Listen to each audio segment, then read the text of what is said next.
ہم اس پر رسوائی کی موت کا فتویٰ لگائیں۔ ہمارے لیے آج کی پہلی تلاوت حکمت کی کتاب، اس کا دوسرا باب، اس کی پہلی اور 12ویں سے 22ویں آیات مقدسہ۔ شریروں نے اپنے خیالات کی کجی سے اپنے دلوں میں کہا، آؤ ہم راست کار کے لیے کمین لگائیں، کیونکہ وہ ہم پر گراں ہے۔ وہ ہمارے کاموں کا مقابلہ کرتا ہے اور شریعت کے عدول کے لیے ہم کو سرزنش کرتا ہے، اور ہمارے چال چلن کے گناہوں کی بابت ہمیں ملامت کرتا ہے۔ وہ گمان کرتا ہے کہ خدا کی معرفت اس کے پاس ہے، اور وہ اپنے آپ کو خداوند کا فرزند کہتا ہے۔ وہ ہمارے خیالات کو ملامت کرتا ہے، ہمیں تو اس کا دیکھنا بھی ناگوار ہے، کیونکہ اس کی خصلت دوسروں کی خصلت کے خلاف ہے، اور اس کی راہیں ان کی راہوں سے جدا ہیں۔ وہ ہم کو جھوٹا خیال کرتا ہے اور ہماری راہوں سے ایسے ہی الگ رہتا ہے جیسے کہ گندگی سے۔ وہ راست کاروں کے انجام کو مبارک کہتا ہے اور فخر کرتا ہے کہ خدا میرا باپ ہے۔ پس آؤ ہم دیکھیں کہ آیا اس کی باتیں سچ ہیں یا نہیں، اور جانیں کہ اس کا انجام کیسا ہوگا۔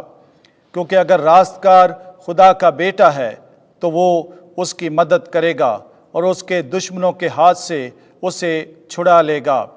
پس آؤ ہم سختی اور عذاب سے اس کا امتحان کریں، تاکہ اس کی حلیمی معلوم کریں اور اس کے صبر کو آزمائیں۔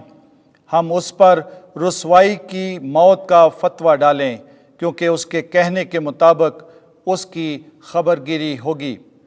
یہ باتیں انہوں نے سوچیں اور گمراہ ہو گئے، کیونکہ ان کی شرارت نے ان کو اندھا کر دیا، اور انہوں نے خدا کے بھید نہ جانے اور پاکیزگی کی جزا کی امید نہ رکھی، اور پاک روحوں کے ثواب کا یقین نہ کیا۔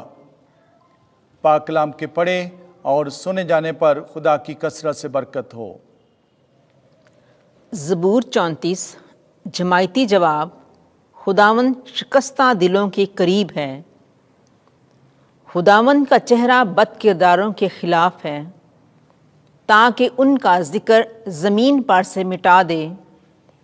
صادق چلائے تو خداوند نے ان کی سن لی، اور ان کی سب مصائب سے ان کو چھڑایا۔ جماعتی جواب۔ خداوند شکستہ دلوں کے قریب ہے۔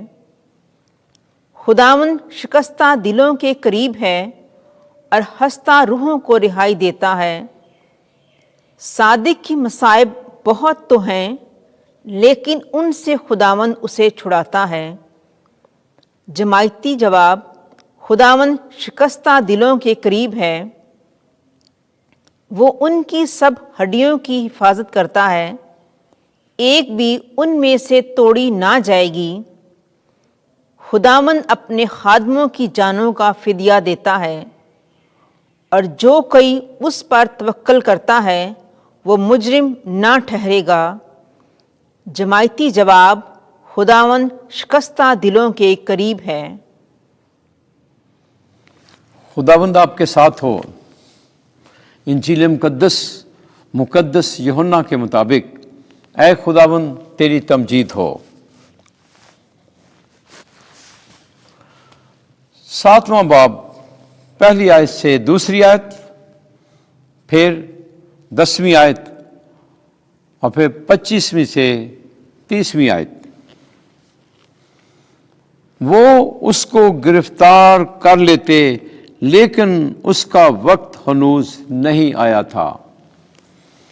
اس وقت یسوع جلیل میں پھرتا رہا، کیونکہ یہودیہ میں وہ پھرنا نہیں چاہتا تھا، اس لیے کہ یہودی اس کے قتل کے فکر میں تھے، اور یہودیوں کی عید خیام نزدیک آئی۔